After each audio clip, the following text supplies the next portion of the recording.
Hello friends, आज हम लोग इस चैप्टर में बात करेंगे आर्टिकल्स की।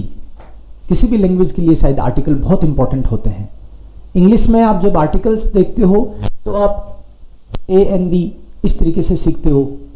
ए एन का आप यूज करते हो जब कोई सिंगल चीज के लिए, काउंटेबल चीज के लिए आप करते हो, लेकिन जो डेफिनेट नहीं है। और द आप यूज करते हो स्पेसिफिक, कोई पर्टिकुलर चीज बताने के लिए, जो कि आप एक भी हो सकती है, मल्टीपल भी हो सकती है, सिंगुलर प्लूरल दोनों के लिए आप द का यूज करते हो। इंग्लिश में इतना ही है बस आर्टिकल का।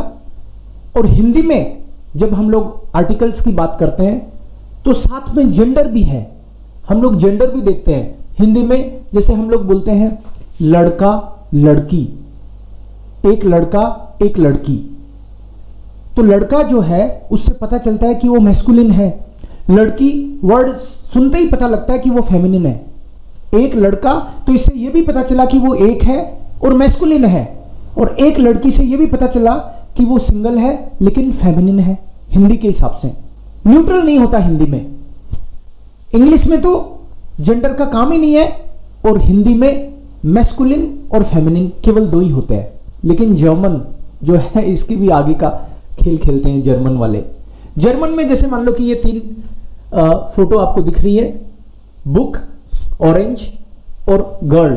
तो जर्मन के हिसाब से सबसे पहले तो आपको ये लर्न करना पड़ता है कि किसका क्या आर्टिकल है, जेंडर क्या है इनका। सो हर एक चीज का आर्टिकल है जर्मन में। कोई भी वस्तु हो, चाहे कोई भी संज्ञा है, नाउन है, तो उसका आर्टिकल भी है। सो अगर यहां पे जर्मन लैंग्वेज के हिसाब से तीन आर्टिकल है मेनली, डेयर, दी, दास। डेयर, दी और दास। जिस भी वर्ड के साथ डेयर लगा हुआ है जर्मन लैंग्वेज में तो वो मैस्कुलिन है।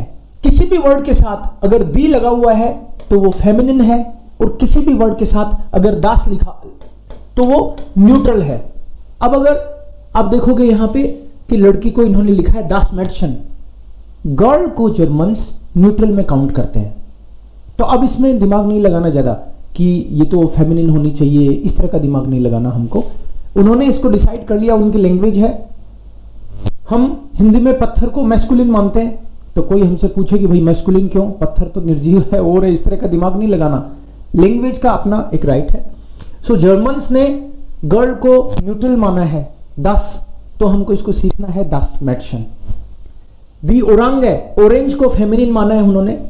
दास बुक, बुक को न्यूट्रल माना है। तो एक तो ये बात है कि डेयर, दी, दास के साथ ही वर्ड्स को लर्न करना है। लेकिन जर्मन आर्टिकल्स बहुत यूनिक है अपने आप में। इसमें आपको मैं एक टेबल बना के यहां दिखाता हूं। जैसे द की टेबल है जर्मन में, तो इंग्लिश में तो द, एक द लिख दिया, इससे हो गया काम।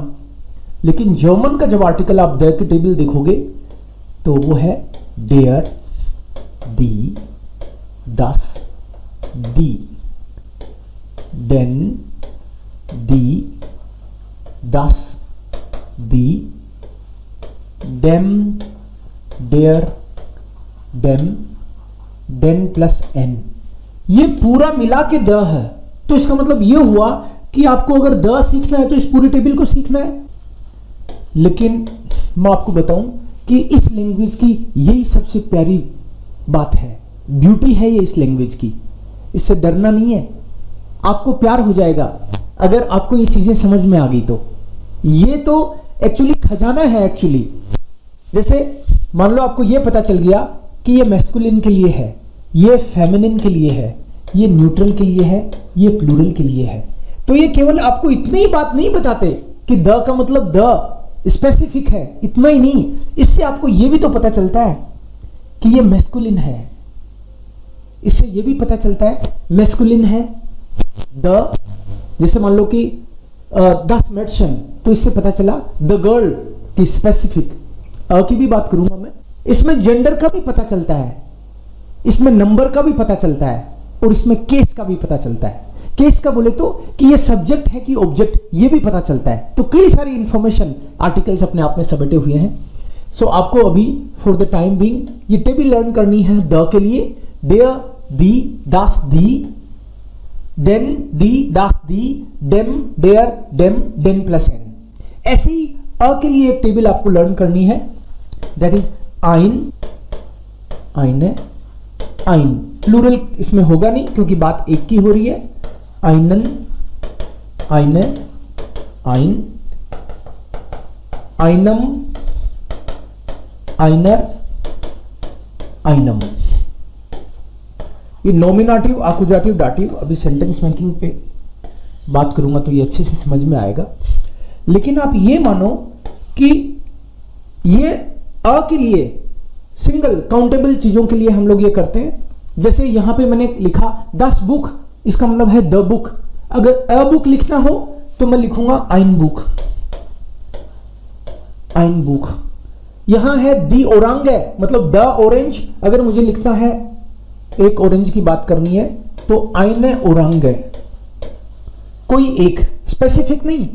यहां 10 मेडिसिन लिखा है, अगर मुझे ऐसे लिखना है, बोलना है कि एक गर्ल, तो मैं लिखूंगा आइन मेडिसिन।